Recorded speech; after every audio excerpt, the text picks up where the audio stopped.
Sultan Murad, sultan yang masyhur ya. Beliau yang memiliki anak yang bernama Muhammad, dan Muhammad bin Murad terkenal. Beliaulah yang mendapatkan fadilah hadis Nabi SAW yang berbunyi, kalian pasti akan membebaskan Konstantinopel dari kekufuran, akan masuk Islam. Maka sebaik-baik pemimpin, ya pemimpin pada saat itu, dan sebaik-baik prajurit, prajurit yang sama bersama dengan dia. Dari zaman Uthman bin Affan, Ali bin Abi Thalib, dari zaman Yazid bin Muawiyah, banyak upaya-upaya dari pasukan muslimin menyerang Konstantinopel, tapi tidak pernah berhasil. Subhanallah, di zamannya Muhammad bin Murad ini, yang waktu itu umurnya dia 25 tahun, kurang lebih tahun Masehinya 1453 Masehi. Pada saat itu dia membentuk pasukan dan akhirnya menembus benteng Konstantinopel. Dapat fadilah, maka diberikan julukan Muhammad Al-Fatih, ayahnya Sultan Murad. Sultan Murad II diistilahkan, karena ada Sultan Murad I. Sultan Murad II ini ada tradisi dia yang sangat bagus gitu.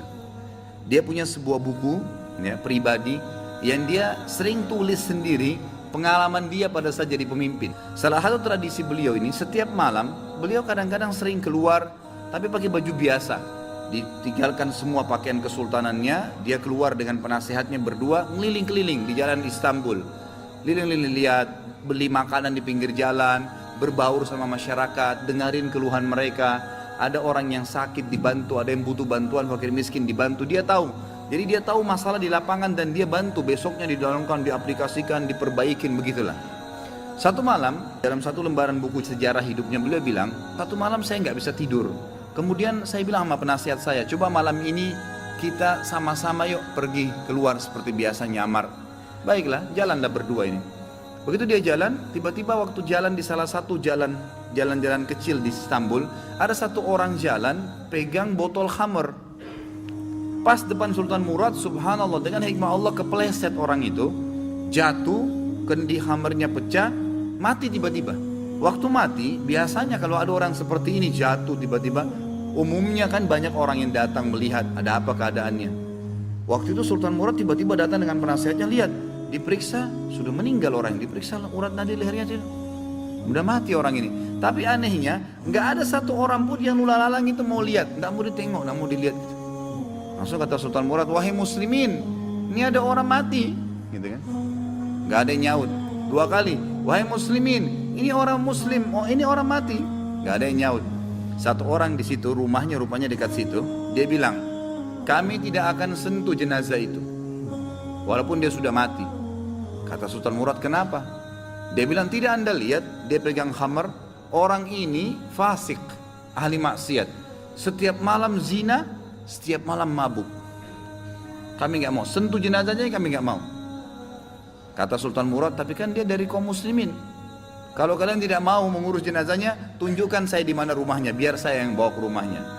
Ada beberapa orang, ringkas cerita, membantu Sultan Murad datang ke rumahnya. Diketok pintu, dibuka, istrinya lihat suaminya meninggal, nangis. Seperti umumnya biasa wanita, menangis, kemudian masuklah. Yang lain ini orang-orang yang tadi nunjukin rumah itu sudah pulang semua, tinggal Sultan Murad sama penasehatnya.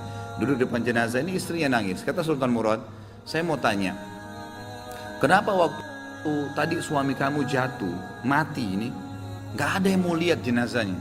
Dan tersebar isu di tengah-tengah masyarakat tadi, mereka gak mau sentuh ini karena dianggap suami kamu ini fasik, setiap hari zina, setiap hari mabuk. Sultan Murad kaget waktu istrinya tiba-tiba berhenti nangis, langsung dia bilang, saya udah tahu orang akan nilai begitu suami saya. Tapi perlu anda tahu, suami saya ini bukan pezina, bukan orang mabuk. Sultan Murad bilang, bagaimana bisa?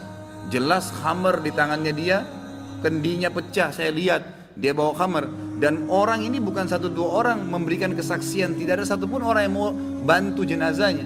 Dia bilang, iya, saya perlu berikan kepada anda kesaksian. Kata istrinya, suami saya ini orang sangat soleh, luar biasa ibadahnya kepada Allah, pada saya dan anak-anak baik.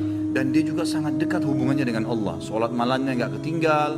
Kalau siang hari puasa, sedekahnya bagus. Tambah kaget Sultan Murad. Bagaimana ceritanya?